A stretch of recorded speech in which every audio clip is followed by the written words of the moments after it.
เดินจับมือกันทุกสุขด้วยกันหัวเราะร้องไห้ด้วยกันมานานเท่าไหร่ฉันไม่เคยลืมจากใจวันที่เรายิ้ม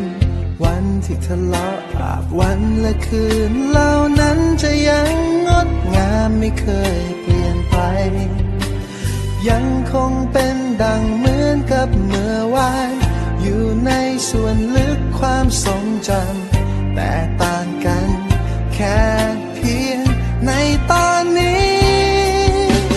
ฉันนั้นไม่ได้มีเธออยู่ข้างๆเหมือนวันที่เราเคยเดินข้ามผ่านทุกๆสิ่งทุกๆอย่างมาด้วยกันนับเป็นช่วงชีวิตที่ดีที่สุดแม้เป็นแค่เพียงเวลาสั้นๆที่เคยเกิดขึ้นกับฉันเพราะเธอ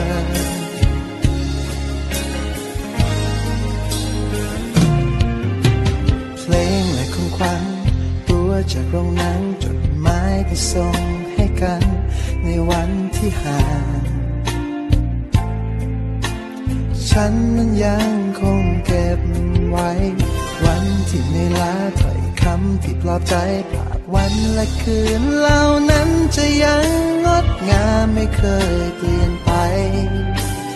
ยังคงเป็นดังเหมือนกับเมื่อวานอยู่ในส่วนลึกความทรงจำแต่ต่างกันแค่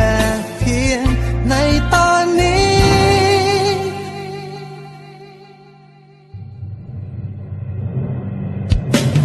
ฉันนั้นไม่ได้มี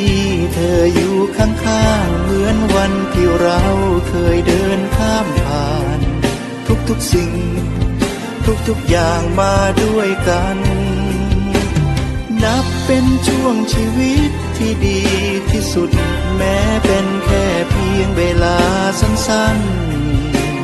ๆแต่ก็เคยเกิดขึ้นกับฉันเพราะเธอไม่รู้ว่าเธอไม่รู้ว่าจะได้ยินเพลงนี้หรือยังอยากจะให้เธอช่วยมารับฟังว่าฉันนั้นคิดถึง